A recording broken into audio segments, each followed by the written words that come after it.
Hi, science friends. We are starting our new unit today. And so the first part of it will be review. You should be familiar with valence electrons. Remember, valence electrons are the outer shell electrons. All atoms are trying to bond in a way that gives them 8 valence electrons. So, for example, group 1 that has 1 valence electron likes to bond with group 7 that has 7 valence electrons. So we count the valence electrons by the group number that they're in. So group 1, that first tall column on the periodic table, has 1 valence electron. Group 2 is going to have 2. We're going to skip over those transition metals in the middle and then going on to group 3, where like aluminum is, and boron is, that's going to have 3. Group 4 is going to have 4, and so on and so forth until we get to the noble gases that have 8 valence electrons. And so we draw our valence electrons in a structure that's known as an electron dot structure or a Lewis structure. And so here is what you see. These are Lewis structures. These are simple Lewis structures for one element. And so similar to the Bohr models, you always are going to draw one first and then go back and pair them up. Okay, so you see, like with beryllium, it doesn't matter so much that they're opposite. Like this diagram doesn't show that they're opposite. I personally like to put them opposite. I think it just makes more sense. And then, boron would have 3, carbon's going to have 4, and then you start to go back and pair. Nitrogen will have 5, oxygen 6, fluorine 7, and then finally you get to that noble gas with 8. And so that's the electron dot structures. Generally, for what we're going to do now, you're not going to draw, always, not always, but most of the time, at least for now, nothing's going to have more than 8 valence electron. Most of the time, elements are trying to get 8, and that's it. Okay? So, that is referred to as the octet rule. Remember, metals, which are on the left side of the periodic table, tend to lose their valence electrons. That's why they form a positive charge.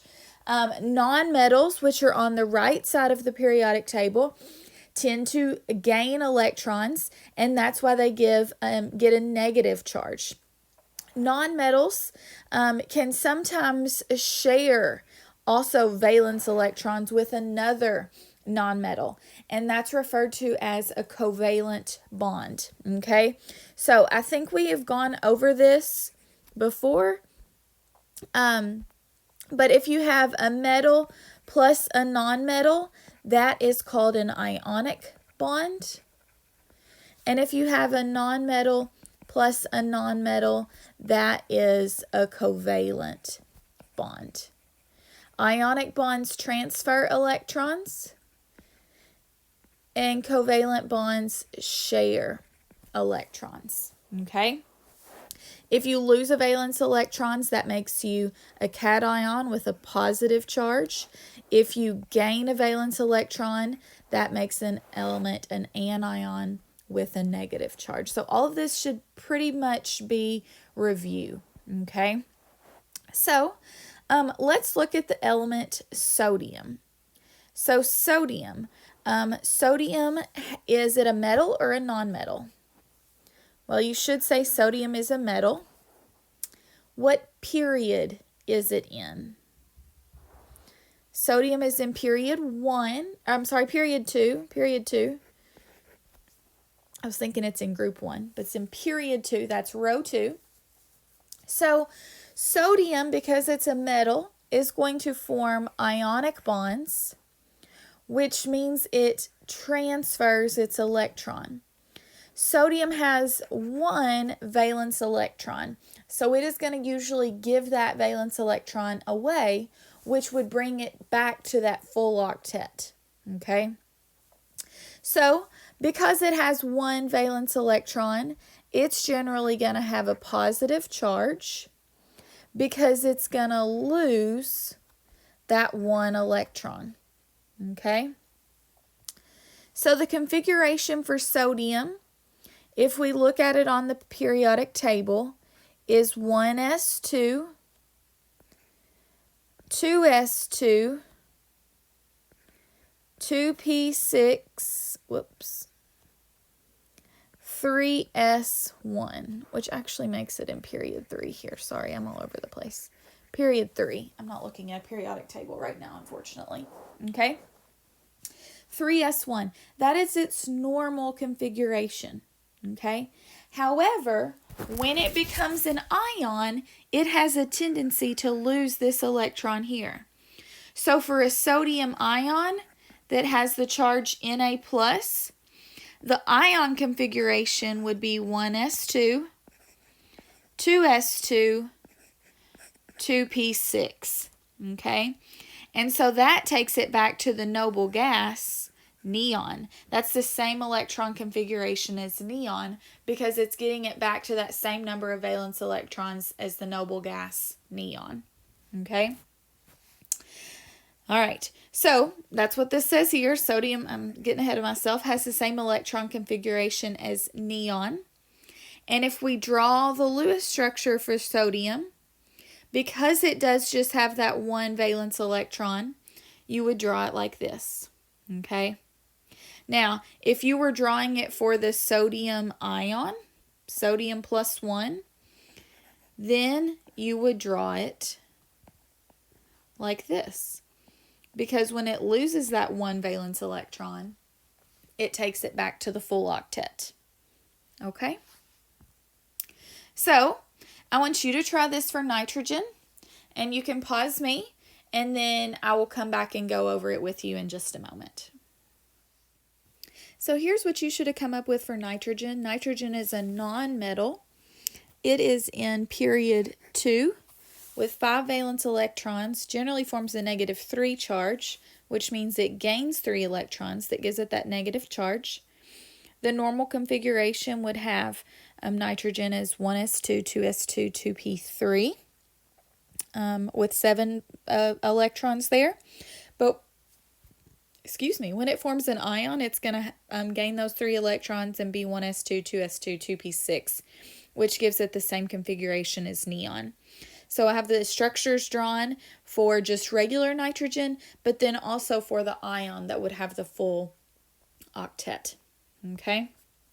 So let's talk about a couple of exceptions to the octet rule. So the transition metals generally do not form noble gas configurations because they have to gain so many electrons. They're out there in the middle and they're so far from going to the next noble gas or dropping back to the previous noble gas. So for example, silver, it would have to lose 11 electrons to get back to krypton or gain 7 electrons to get up to xenon. And that's just a whole lot of electrons to gain or lose. So if you remember, there were 3 transition metals that I asked you to know the charge of. So silver, gold, and cadmium were the 3 that I asked you to know the charge of. So silver and gold were both +1, and cadmium, silver, cadmium, and zinc. I'm sorry. Silver was +1, and cadmium and zinc were +2. So I want you to practice here with cadmium and fill in as best you can here, and then we'll come back and talk about it in just a minute. So push pause and see if you can complete this. I know we haven't done a practice with one of these transition metals, but show me what you got. So cadmium, you should have gotten the first part pretty easy. It's a metal in period 5. Because it's a metal, it's going to form ionic bonds, and onyx always going to transfer electrons. So now for the tricky part. How many valence electrons does cadmium have? Well, you should know or have written on your periodic table that cadmium has a +2 charge. That means it likes to give away 2 valence electrons. That also means that it has 2 valence electrons. Or it likes to give away, and so it loses those 2 electrons there, okay? So if you would have written the electron configuration for cadmium, if you would have gone through the table like we learned in the last unit, 1s2, 2s2, 2p6, 3s2, 3p6, 4s2, 3d10, 4p6, 5s2, 4d10, okay? Now, I want to take just a second to rewrite this in order. Remember, we always really should put our numbers together, okay? So like here, it jumps between 4S and then back to 3D. So I want to write 3D here and then go to my 4S. And then I've got 4S2, 4P6, and then it jumps again to 5S2. So I'm going to go ahead and write my 4D10 and then write 5S2 here, okay? So this 5S2, and that's the same thing. I didn't change anything. I just rearranged the order there. Okay, so that 5S2, those 2 electrons, those are the valence electrons. Those are the outer shell electrons. That's the one it loses when it becomes cadmium 2+. Okay, so if we were to rewrite the ion configuration for cadmium 2+, we would rewrite it as 1S2, 2S2, 2P6, basically just the same as what we have up top, and without that last part, without the 5D2. Okay, and so there it is. We just cross that part off, essentially. Okay, so that's our ion configuration, having lost those 2 electrons. All right, and so when we draw the Lewis structure for cadmium 2+, it's going to have 2 valence electrons.